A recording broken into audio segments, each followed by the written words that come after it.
झगड़ालू ननद चालाक भाभी। उर्मिला अपनी छोटी बहू का गृह प्रवेश कर रही होती है।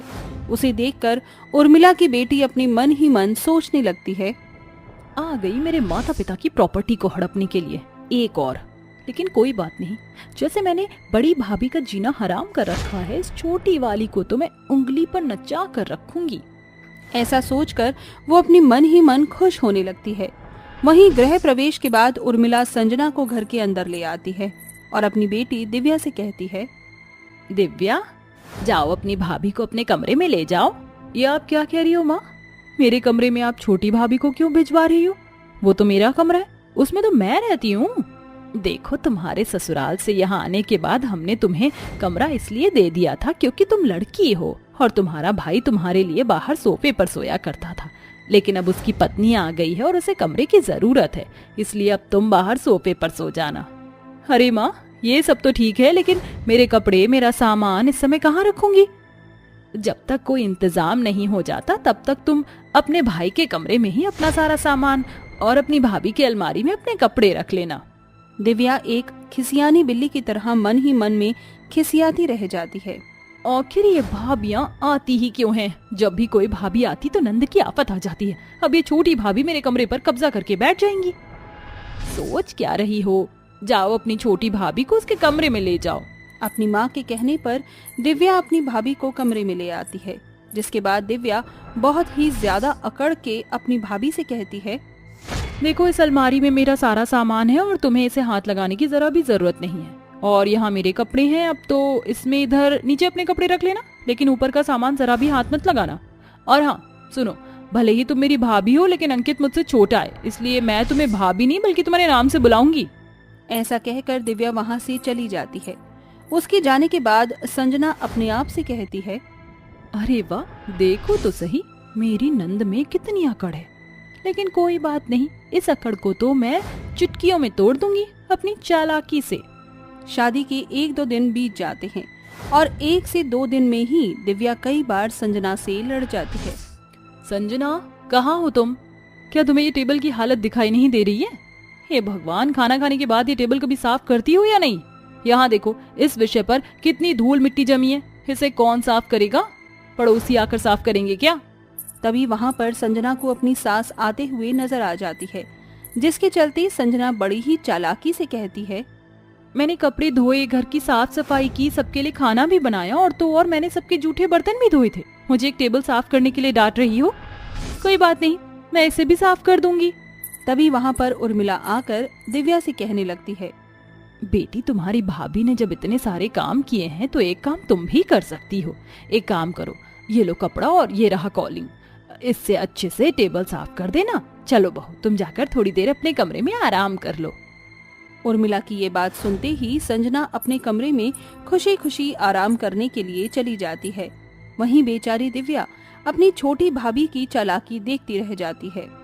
इसकी इतनी हिम्मत कि इतनी चालाकी से मुझे ही उल्टा काम बताकर चली गई, लेकिन इसका बदला तो मैं लेकर ही रहूंगी, चाहे कुछ भी हो जाए।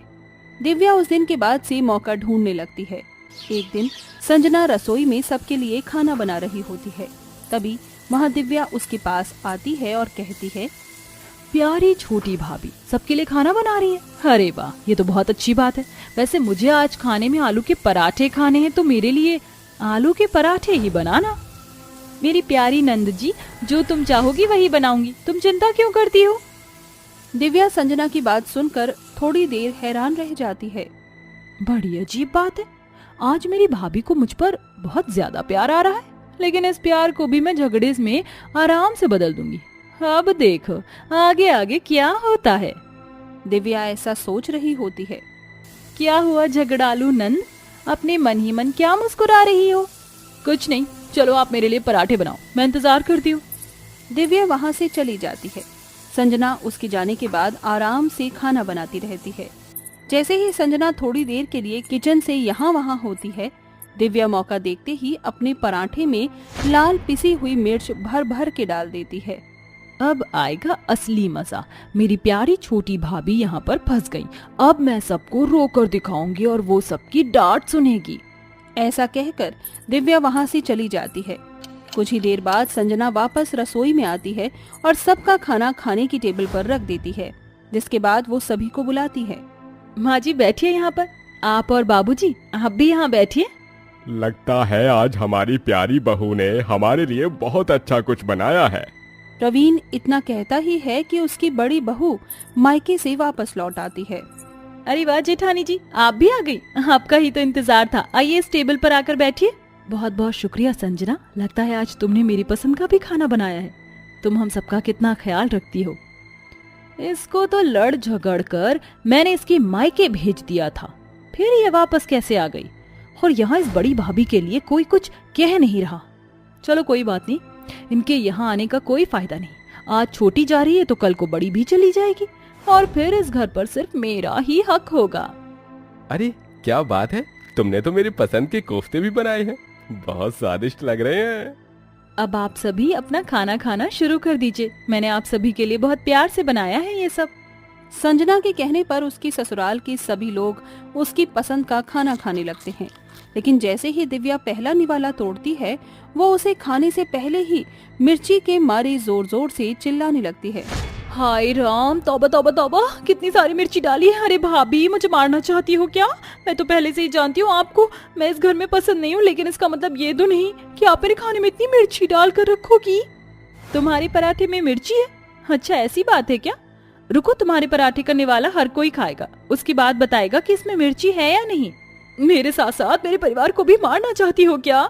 संजना दिव्या की एक नहीं सुनती और घर के सभी सदस्यों को पराठे का एक एक निवाला तोड़ कर दे देती है, लेकिन पराठा खाने के बाद सब लोग कहते हैं, इसमें तो बिल्कुल भी मिर्ची नहीं है।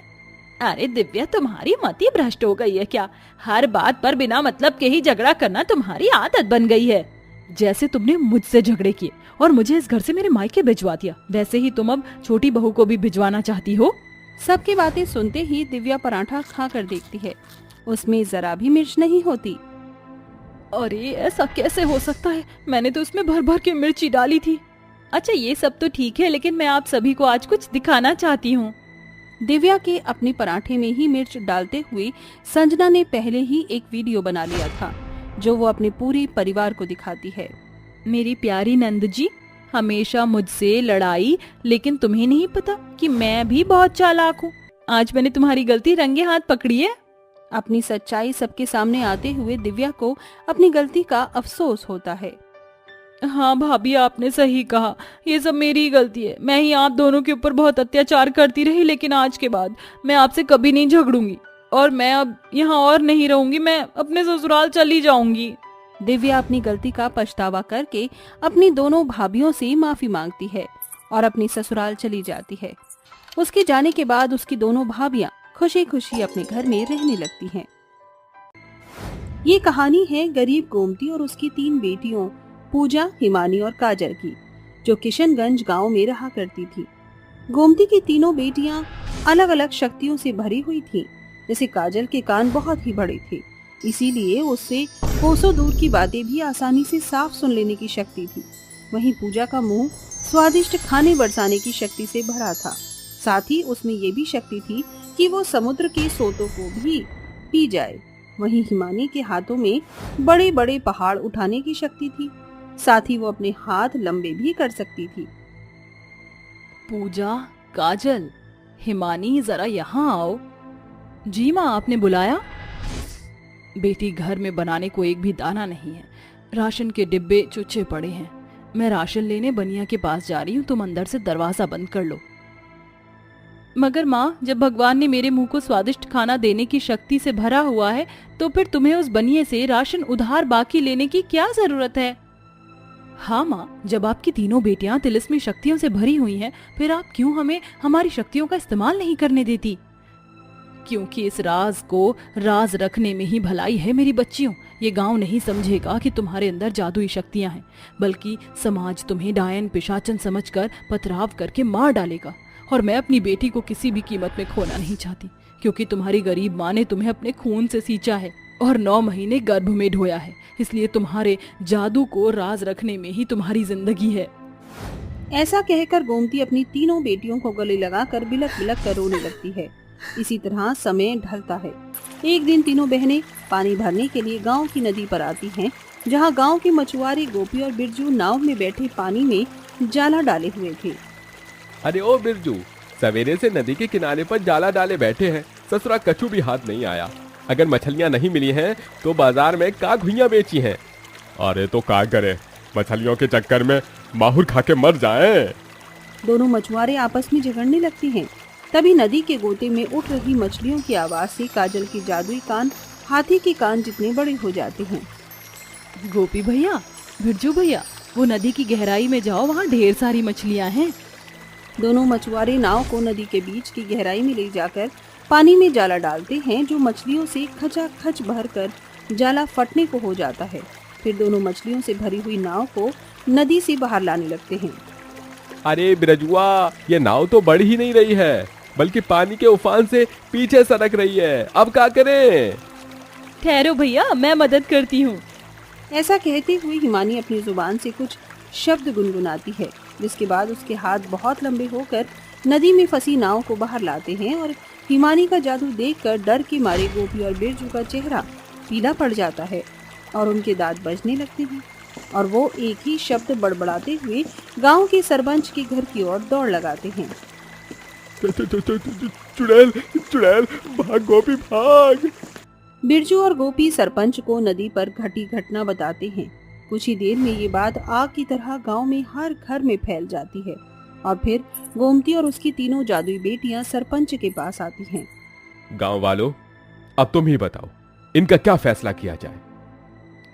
सरपंच जी, मैं तो कहती हूँ इस विधवा गोमती को इसकी तीनों राक्षसी बेटियों के साथ गाज पर टांग दो। राम जी, झूठ ना बुलाए, मगर सरपंच जी, मुझे तो पहले ही शक था इस गरीब विधवा पर। क्यों कमला, मैं ना कहती थी कि गोमती ने अपने पति की बलि चढ़ाकर डायन में पक्की हो गई है और अपनी बेटियों को भी काली शक्ति दी है। ऐसा मत कहो पद्मा मौसी, हमारी माँ डायन नहीं, और हमारे अंदर जो जादुई शक्ति है वो हमें कुदरत से मिली है। हाँ सरपंच जी, मेरी बेटियों में जादुई शक्ति है, यकीन कीजिए। सरपंच जी, आप इन मनहूस माँ बेटियों की एक मत सुनना। ऐसे लोगों को तो पत्थर मार मार कर मौत के घाट उतार देना चाहिए, वरना ये और इसकी तीनों बेटियां हमारे गांव को खा जाएंगी। पूरा गांव गरीब गोमती और उसकी बेटियों के लिए एक की चार झूठी बात बोलते हैं, जिससे सरपंच जी का मन गांव वालों की बातों में घुल जाता है और पूरा गांव गोमती की बेकसूर बेटियों को पत्थर मारता है। वो गरीब माँ सभी के आगे गिड़गिड़ाती हुई कहती है, रुक जाओ, मेरी बच्चियों को मत मारो, मैं तुम्हारे आगे भीख मांगती हूँ। आखिरकार पूरा गांव गोमती और उसकी बेटियों को अधमरा करके घसीट कर गांव से बाहर फेंक देता है। मगर गांव वालों को इस बात की खबर कहाँ थी कि उस गरीब माँ और तीनों जादुई बेटियों का गांव से जाना ही गांव की तबाही बनेगा। सूरज ढलने के साथ गोमती और उसकी तीनों बेटियों ने आँख खोली। पूजा, हिमानी, माँ उठो ना। माँ आप ठीक हैं?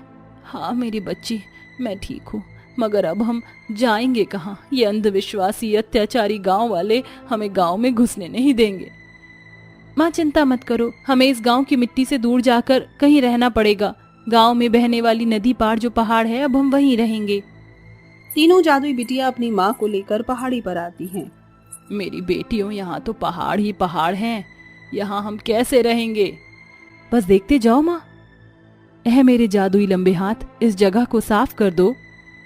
इतने पर हिमानी जादुई रोशनी से भर जाती है और उसके लंबे हाथ झटपट से पहाड़ की जगह को साफ करके स्पीड से सुंदर सा घर बनाती है और सभी घर में आती हैं। तभी पूजा कहती है, माँ मैं जानती हूँ जो हुआ वो अच्छा नहीं हुआ, मगर अब हमें हमारे जादू को छिपाने की जरूरत नहीं। मेरी जादुई जुबान, मुझे ढेर सारा स्वादिष्ट खाना दो।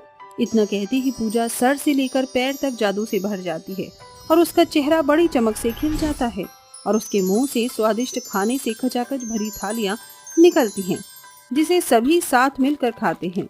ये देखकर उस गरीब मजबूर माँ की आंखों में खुशी के आंसू आ जाते हैं। अरे ये क्या माँ, तुम रो रही हो?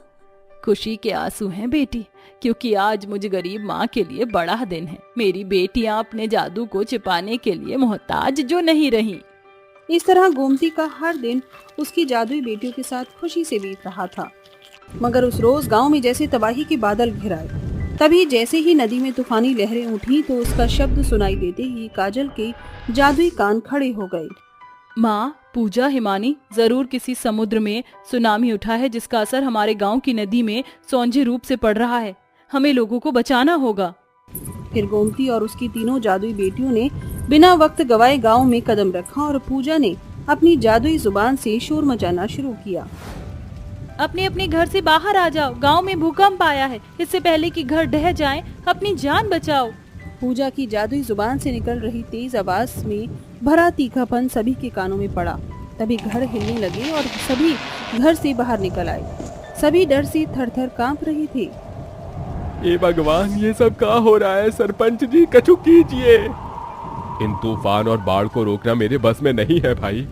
मगर हमारे बस में है। हर्षिता, कुछ देर में हमारा गांव बाढ़ में डूबने वाला है। तुम एक एक करके अपने जादुई लंबे हाथों से लोगों को सुरक्षित पहाड़ी पर पहुंचाना। और काजल, तुम अपने जादुई कानों से मुझे निर्देश देना। जल्दी करो। ये तीनों जादुई बहनें एक शब्द गुनगुनाती हैं, जिसके साथ एक सुनहरी रोशनी उन्हें घेर लेती है और तीनों की जादुई शक्तियां जाग जाती हैं। इसके बाद हर्षित अपने लंबे हाथों से लोगों को पहाड़ पर ले जाती है और तभी अपनी जादुई कानों से आवाज सुनकर काजल कहती है, पूजा, बाढ़ का पानी पूरब की तरफ से आ रहा है।